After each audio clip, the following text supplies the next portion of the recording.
I had a very big conflict going on inside of me, and my friend took me to his textual critic teacher, his professor. And what this man told me probably wrecked my faith in Christianity. And I always say, I doubt he would be very happy me traveling around the world telling people that a Christian professor from Bob Jones University wrecked my faith in Christianity. But he did.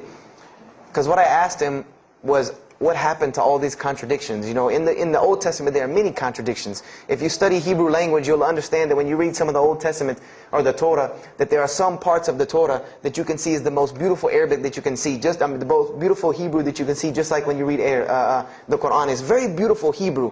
And then 2 chapters later, you'll see Hebrew that looks like a broken 3-year-old who is trying to scribble some Hebrew down. It looks very colloquial, very dialectic. You can tell it's not the same person speaking. So I went and asked him about all this stuff I saw. And he told me, he said, what you have is a book written by men over centuries and centuries and eons and eons.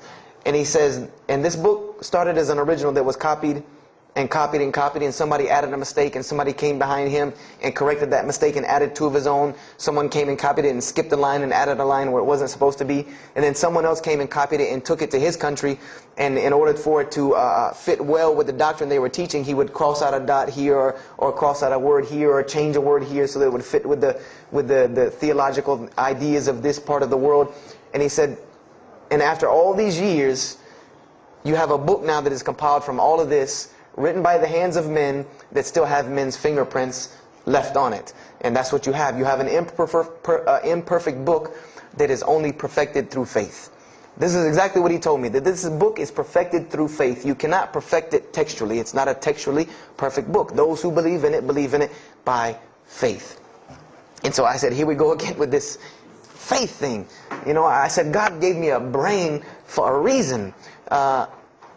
If he did not want me to use it, he would remove this reason and logic part of my brain out and replace it with more faith.